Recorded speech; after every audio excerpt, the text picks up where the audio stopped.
Hi hello welcome back to my YouTube channel. ಇವತ್ತು ಬುಧವಾರ ನಾನು ಸುಮ್ಮನೆ ಹಾಗೇನೆ ರ್ಯಾಂಡಮ್ ಆಗಿ ವ್ಲಾಗ್ನ ಸ್ಟಾರ್ಟ್ ಮಾಡ್ಕೊಂಡಿದ್ದೀನಿ. ಸಂಜೆ 4 ಗಂಟೆ ಆಗಿದೆ. ಈಗ ನನ್ನ ಮಗಳನ್ನ ಸ್ಕೂಲಿಂದ ಕರ್ಕೊಂಬರೋಂಥ ಟೈಮ್ ಆಯಿತು. ಸೊ ಹಾಗಾಗಿ ನಾನು ಇವಾಗ ಹೊರಡ್ತಾ ಇದ್ದೀನಿ. ಹೊರಡೋಕ್ಕೂ ಮುಂಚೆ ಫೇಸ್ಗೆ ರ್ಯಾಪ್ ಮಾಡ್ಕೋತಾ ಇದ್ದೀನಿ. ರ್ಯಾಪ್ ಮಾಡ್ಕೊಂಡು ಏನಕ್ಕೆ ಹೋಗ್ತೀನಿ ಅಂದರೆ ನನಗೆ ಸ್ವಲ್ಪ ಡಸ್ಟ್ ಅಲರ್ಜಿ ಆಗುತ್ತೆ. ಸೊ ಹಾಗಾಗಿ ರ್ಯಾಪ್ ಮಾಡ್ಕೊಂಡು ಹೋಗ್ತೀನಿ. ನೋಡೋಣ ಅವ್ಳು ಸ್ಕೂಲ್ ಹತ್ರ ಏನಾದರೂ ನನಗೆ ವೀಡಿಯೋ ಮಾಡೋಕ್ಕಾದ್ರೆ ಅಲ್ಲೂ ಕೂಡ ವೀಡಿಯೋ ಮಾಡ್ಕೋತೀನಿ. ಇಲ್ಲಾಂತಂದರೆ ಸ್ಕೂಲಿಂದ ಬಂದ ಮೇಲೆ ನಾನು ವಿಡಿಯೋನ ಹಾಗೆ ಕಂಟಿನ್ಯೂ ಮಾಡ್ತೀನಿ. ಇವಾಗ ಸ್ಕೂಲ್ಗೆ ಹೋಗ್ಬಿಟ್ಟು ಬರ್ತೀನಿ.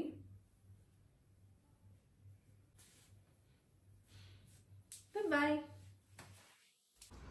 ಬಂದು ನನ್ನ ಮಗಳು ಸ್ಕೂಲಿಂದ. Hello baby.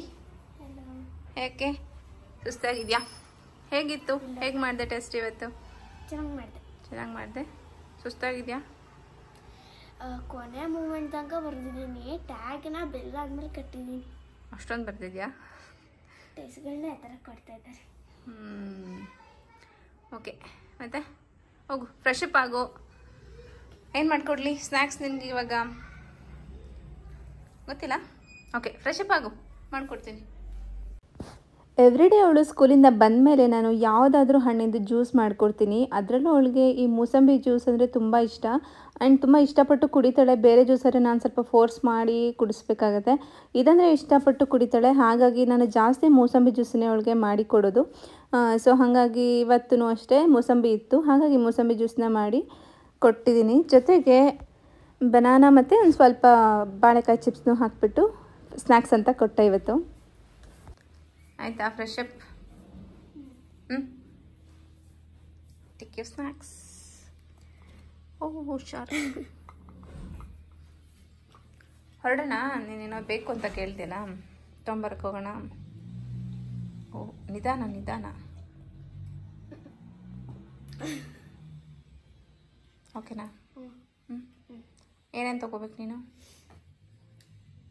Head band. ಯಾಕೆ ತೊಗೋಬೇಕು? ಹಾಕೊಳ್ಳೋಕ್ಕೆ. ಯಾಕೆ ಹಾಕೋಬೇಕು? ಕೋಲ್ಡ್ ಆಗುತ್ತೆ. ಕೋಲ್ಡ್ ಆಗಿದೆ. ಇವಳ ಹತ್ರ ಮುಂಚೆನೇ ಇತ್ತು. ಅದನ್ನ ಎಲ್ಲಿ ಇಟ್ಕೊಂಡಿದ್ದಾಳೆ ಅಂತ ಗೊತ್ತಿಲ್ಲ. ಕಳ್ದಾಕೊಂಡ್ಬಿಟ್ಟಿದ್ದಾಳೆ. ಸೊ ಹೊಸದು ತಗೋಬೇಕೀಗ. ವಿಂಟರ್ ಸ್ಟಾರ್ಟ್ ಆಗಿದೆ. ಕೋಲ್ಡ್ ಆಗ್ತಾ ಇದೆ ಪಾಪ ಮಗುಗೆ. ಅಲ್ಲ ಮಗು? ಅದಕ್ಕೆ ತಗೊಂಡು ಬರಬೇಕು. ಹೋಗೋಣ? ಬೇಗ ಬೇಗ ಸ್ನ್ಯಾಕ್ಸ್ ಖಾಲಿ ಮಾಡು, ಹೋಗ್ಬರೋಣ. ಇದು ಚೆನ್ನಾಗಿದೆ ನೋಡು. ಇದು ಹೌದಾ? ಇದನ್ನು ಚೆನ್ನಾಗಿದೆ. ಎಲ್ಲ ಕ್ಯಾಟ್ ಅಲ್ಲ? ಮೂರೇ ಕಲರ್ ಇರೋದು ನೋಡಿ. ಇದು ಬೇಕಾದ್ರೆ ಕಿವಿ ಪೂರ್ತಿ ಬೆಚ್ಚಕ್ಕಾಗುತ್ತೆ. ಬ್ಲ್ಯಾಕು, ವೈಟ್ ಮತ್ತೆ ಈ 3 ಕಲರ್ ಇದೆ. ಇಲ್ಲಿ ಹಾಕೋ ನೋಡೋಣ. ನೀವು ಟ್ರಾವೆಲಿಂಗಿಗೆ ಯೂಸ್ ಮಾಡ್ಬೋದು.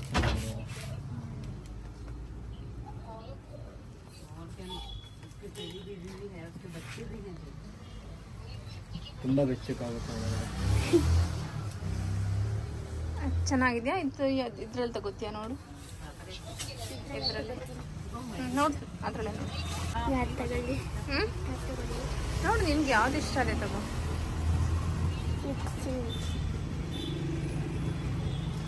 ಅದು ತೆಗ್ಬಿಟ್ಟು ಕೊಡಿ.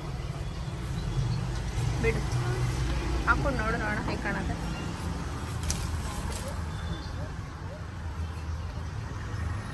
ಓಕೆನಾ? ಬೆಚ್ಚಗೆ ಅನ್ಸುತ್ತಾ? ಓಕೆ, ತಗೊಳ್ಳೋಣ. ಅವಳಿಗೆ ಹೆಡ್ ಬ್ಯಾಂಡ್ನ ತೊಗೊಂಡು ಹಾಗೆ ಪಕ್ಕದಲ್ಲೇ ಮೆಡಿಕಲ್ ಶಾಪ್ ಇತ್ತು. ನಾನು ಸ್ವಲ್ಪ ಮೆಡಿಸಿನ್ಸ್ನ ತೊಗೋಬೇಕಿತ್ತು. ಹಾಗಾಗಿ ಒಂದು ಸ್ವಲ್ಪ ಮೆಡಿಸಿನ್ಸ್ನ ತೊಗೊಂಡು ಅವಳಿಗೆ ಪಾನಿಪುರಿ ಏನಾದರೂ ಕೊಡ್ಸೋಣ ಅಂತ ಕರ್ಕೊಂಡು ಹೋದೆ. ಸರ್ಪ್ರೈಸಾ? ಇದೇ ಸರ್ಪ್ರೈಸ್. ಏನು? ನಿಂಗೆ ಇಷ್ಟ ಅಲ್ಲ? ನೀನು ಎಷ್ಟು ದಿನ ಆಗಿತ್ತು ಪಾನಿಪುರಿ ತಿಂದು? ತುಂಬ ದಿನ ಆಗಿತ್ತು. ಮತ್ತೆ ಬೇರೆದೇನು ಬೇಕು? ಬಾ, ಪಾನಿಪುರಿ ತಿನ್ನು. ಪಾಪ ತುಂಬ ದಿನ ಆಗಿತ್ತು. ಹಿಂಗೆ ಕೋಲ್ಡೆಲ್ಲ ಆಗಿತ್ತಲ್ವಾ?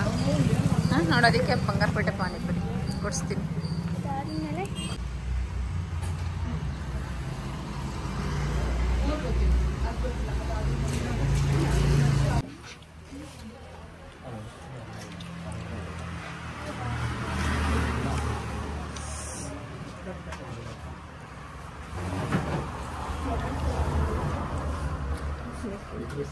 ಚೆನ್ನಾಗಿದೆ. ಸಾಕು ಬಾ ಸಾಕು ಬಾ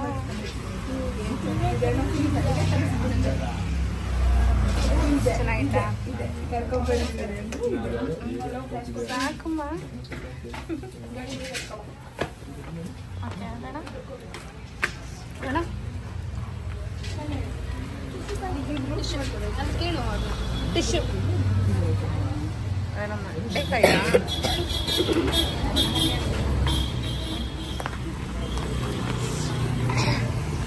ನೋಡಿ ಹುಡುಗೆ ಪಾನಿಪುರಿ ಕೊಡ್ಸಿದ್ರೆ ಇನ್ನೂ ಬೇರೆ ಬೇರೆ ಸರ್ಪ್ರೈಸ್ ಎಲ್ಲ ಬೇಕಂತೆ ನೋಡಪ್ಪ ಪಾನಿಪುರಿಗಿಂತ ಸರ್ಪ್ರೈಸ್ ಬೇಕಾ ನಿಂಗೆ ಹಾಂ ಪಾನಿಪುರಿಗಿಂತ ಸರ್ಪ್ರೈಸ್ ಬೇಕಾ ನಾನು ಪಾನಿಪುರಿ ತಿನ್ನ ಏನು ತಿಂದಿತ್ತು ಇವಾಗ ಇವಾಗ ಏನೂ ತಿನ್ನಲಿಲ್ಲ ಒಬ್ಬ ಅದಕ್ಕೆ ಮಕ್ಕಳಿಗೆ ಸರ್ಪ್ರೈಸ್ ಕೊಡಿಸ್ಬಾರ್ದು ಅನ್ನೋದು ಕೊಡಬಾರ್ದು ಅಂತ ಅಲ್ವಾ ಮಕ್ಕಳಿಗೆ ಸರ್ಪ್ರೈಸ್ ಕೊಡಬಾರ್ದು ಸಾಕು ಹೋಗೋಣ ಈಗ ಮನೆಗೆ ಟೆಸ್ಟ್ಗೆ ಓದಲ್ವಾ ಏನಾದ್ರು ಕೊಡ್ತೀನಿ ಇನ್ನೂ ಏನು ಬೇಕು ಸರ್ಪ್ರೈಸು ಸರ್ಪ್ರೈಸ್ನ ಕೊಡ್ಸೋಕ್ಕಾಗುತ್ತಾ ಏನು ಹ್ಞೂ ಅದನ್ನ ಸರ್ಪ್ರೈಸ್ ಅಂತ ಅನ್ಕೋಬೋದು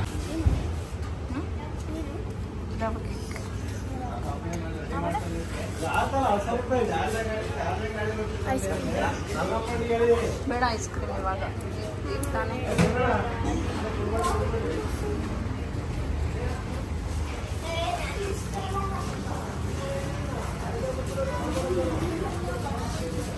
ತಗೋ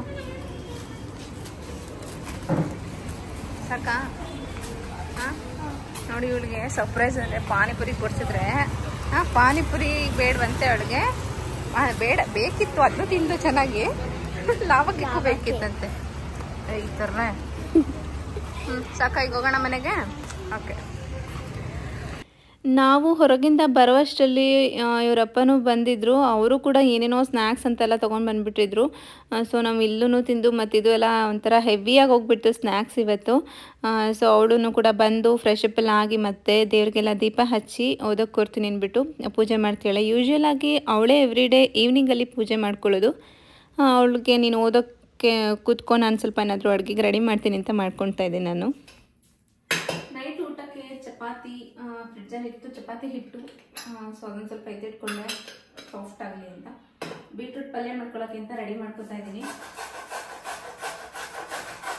ನೈಟ್ ಸ್ವಲ್ಪ ಲೈಟ್ ಫುಡ್ನ ತೊಗೊಳಕ್ಕೆ ನಮ್ಮ ಮನೇಲಿ ಪ್ರಿಫರ್ ಮಾಡ್ತಾರೆ ಸೊ ಚಪಾತಿ ಅಥವಾ ರೊಟ್ಟಿ ಉಪ್ಪಿಟ್ಟು ಈ ಥರದ್ದೆಲ್ಲ ಜಾಸ್ತಿ ನಾನು ನೈಟ್ ಹೊತ್ತು ಜಾಸ್ತಿ ಸ್ವಲ್ಪ ತಿಂಡಿ ಮಾಡೋದು ಊಟ ಎಲ್ಲ ಆದರೆ ಹೆವಿ ಆಗಿಬಿಡುತ್ತೆ ಅಂತ ಅಷ್ಟೊಂದು ಊಟ ಎಲ್ಲ ಮಾಡೋದಕ್ಕೆ ಇಷ್ಟಪಡಲ್ಲ ಹಾಗಾಗಿ ನಾನು ತಿಂಡಿಗಳನ್ನೇ ಮಾಡ್ಕೊಂಡ್ಬಿಡ್ತೀನಿ ನೈಟ್ ಹೊತ್ತು ಇವಾಗ ಬೀಟ್ರೂಟ್ ಪಲ್ಯ ಮಾಡೋದಕ್ಕೆ ಅಂತ ಒಂದು ಬಾಣಲೆನ ಇಟ್ಕೊಂಡಿದ್ದೀನಿ ಅದು ಸ್ವಲ್ಪ ಬಿಸಿ ಆದಮೇಲೆ 1 ಸ್ಪೂನ್ ಆಗುವಷ್ಟು ಆಯಿಲ್ನ ಹಾಕೋತಾ ಇದ್ದೀನಿ ಹಾಗೆ ಇದಕ್ಕೆ ಒಂದು ಸ್ವಲ್ಪ ಸಾಸಿವೆ ಹಾಗೆ 1 ಸ್ಪೂನ್ ಆಗುವಷ್ಟು ಕಡಲೆಬೇಳೆ ಸ್ವಲ್ಪ ಕಡಲೆಬೇಳೆ ಕೆಂಪಗಾಗಬೇಕು ಇವಾಗ ನೋಡಿ ಸ್ವಲ್ಪನೇ ಕೆಂಪಗಾಗ್ತಾ ಬರ್ತಾ ಇದೆ ಈ ಟೈಮಲ್ಲಿ ನಾನು ಕರಿಬೇವಿನ ಸೊಪ್ಪನ್ನು ಹಾಕೋತಾ ಇದ್ದೀನಿ ಹಾಗೆ ಕೆಂಪು ಮೆಣಸಿನಕಾಯಿ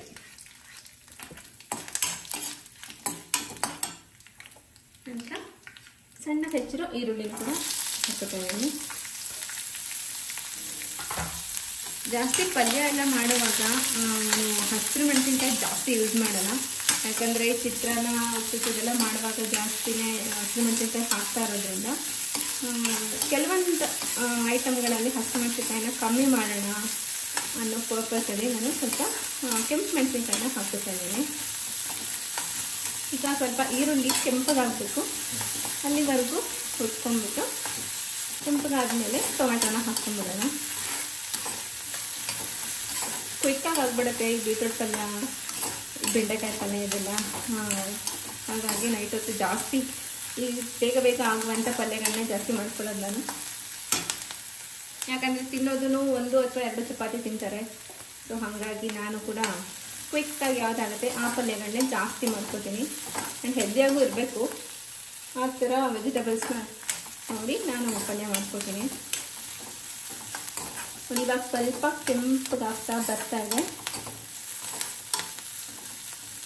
ಈ ಟೈಮಲ್ಲಿ ನಾನು ಟೊಮೆಟೊನ ಆ್ಯಡ್ ಮಾಡ್ಕೊತೀನಿ. ಈಗ ಒಂದು ಅರ್ಧ ಟೊಮೆಟೊನ ಹಾಕ್ಕೊಂಡಿದ್ದೀನಿ. ಬೀಟ್ರೂಟ್ನು ಕೂಡ ಅಷ್ಟೇ ನಾನು ಒಂದೇ ಒಂದು ತೊಗೊಂಡಿದ್ದೀನಿ. ಒಂದು ಮೀಡಿಯಮ್ ಸೈಜ್ ಬೀಟ್ರೂಟ್ನ ಒಂದು ತೊಗೊಂಡಿದ್ದೀನಿ. ಒಂದು ತೊಗೊಂಡು ತುರಿದಿಟ್ಕೊಂಡಿದ್ದೀನಿ. ಸೊ ಒಂದು ಬೀಟ್ರೂಟ್ಗೆ ನಾನು ಇಲ್ಲಿ ಒಂದು ಅರ್ಧ ಟೊಮೆಟೊನ ಹಾಕೋತಾ ಇದ್ದೀನಿ ಅಷ್ಟೇ. ಈ ಟೈಮಲ್ಲಿ ನಿಮಗೆ ಬೇಕಿದ್ರೆ ಒಂದು ಸ್ವಲ್ಪ ಅರಿಶಿನ ಹಾಕೋಬೋದು, ಇಲ್ಲ ನೀವು ಸ್ಕಿಪ್ ಕೂಡ ಮಾಡ್ಬೋದು. ನಾನು ಸ್ವಲ್ಪ ಅರಿಶಿನ ಜಾಸ್ತಿ ಯೂಸ್ ಮಾಡ್ತೀನಿ, ಹಾಗಾಗಿ ನಾನು ಆಲ್ಮೋಸ್ಟ್ ಎಲ್ಲದರಲ್ಲೂ ನಾನು ಅರಿಶಿನ ಯೂಸ್ ಮಾಡ್ತೀನಿ. ಎಲ್ಲ ಐಟಮ್ಗಳಲ್ಲೂ ಕೂಡ, ತಿಂಡಿಗಳಲ್ಲಿ, ಪಲ್ಯಗಳಲ್ಲಿ, ಯಾವುದೇ ಪಲ್ಯ ಮಾಡಬೇಕಾದ್ರೂ ಸ್ವಲ್ಪ ನಾನು ಅರಿಶಿನ ಹಾಕ್ಕೋತೀನಿ. ಸೊ ನಿಮಗೆ ಇಷ್ಟ ಆಗಲ್ಲ ಅಂದರೆ ನೀವು ಸ್ಕಿಪ್ ಮಾಡ್ಬೋದು.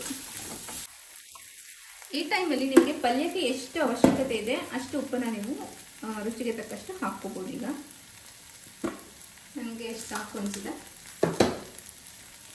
ಸೊ ಇವತ್ತು ಹಾಕ್ಕೊಂಡು ಚೆನ್ನಾಗಿ ಮಿಕ್ಸ್ ಮಾಡಿದ್ರೆ ಟೊಮ್ಯಾಟೊ ಕೂಡ ಸಾಫ್ಟ್ ಆಗುತ್ತೆ, ನೀಟಾಗಿ ಬೆಂದಿರುತ್ತೆ.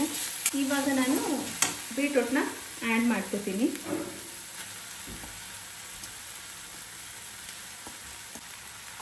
ಮತ್ತು ಇದನ್ನೆಲ್ಲ ನೀಟಾಗಿ ಚೆನ್ನಾಗಿ ಮಿಕ್ಸ್ ಮಾಡ್ಕೊಂಡ್ಬಿಡ್ಬೇಕು ಅಷ್ಟೇ.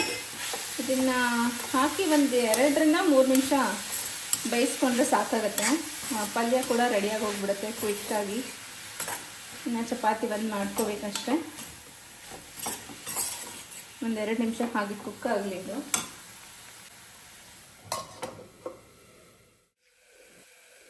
ಇವಾಗ ಒಂದು 3 ನಿಮಿಷ ಆಗಿದೆ. ಸೊ ನೋಡೋಣ, ಆಲ್ಮೋಸ್ಟ್ ಆಗಿದೆ. ಈ ಟೈಮಲ್ಲಿ ಒಂದು ಸ್ವಲ್ಪ ತೆಂಗಿನ ತುರಿನ ಆ್ಯಡ್ ಮಾಡ್ಕೊತೀನಿ. ತೆಂಗಿನ ತುರಿ ಒಳ್ಳೆ ಟೇಸ್ಟ್ ಕೊಡುತ್ತೆ ಪಲ್ಯಗಳಿಗೆ ಮಾತ್ರ. ನಾನು ಒಂದು ಸ್ವಲ್ಪ ಜಾಸ್ತಿನೇ ಹಾಕೋತೀನಿ. ಇವಾಗ ಒಂದು 2 ನಿಮಿಷ ಹಾಗೆ ಹುರ್ಕೊಂಬಿಡೋಣ ಸಾಕು ಬಿಸಿಯಲ್ಲಿ. ತೆಂಗಿನಕಾಯಿ ಒಂದು ಸ್ವಲ್ಪ ಫ್ರೈ ಆದರೆ ಒಂಥರ ಟೇಸ್ಟ್ ಚೆನ್ನಾಗಿರುತ್ತೆ ಅಷ್ಟೇ. 1-2 ನಿಮಿಷ ಸಾಕು.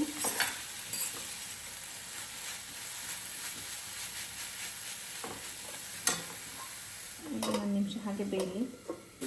ಆಲ್ಮೋಸ್ಟ್ ಆಗಿದೆ ಕಂಪ್ಲೀಟಾಗಿ. ಈಗ ಒಂದು ಸ್ವಲ್ಪ ಕೊತ್ತಂಬರಿ ಸೊಪ್ಪನ್ನ ಹಾಕೊಂಡ್ಬಿಡೋಣ. ಕಂಪ್ಲೀಟಾಗಿ ರೆಡಿ ಆಗುತ್ತೆ ಪಲ್ಯ.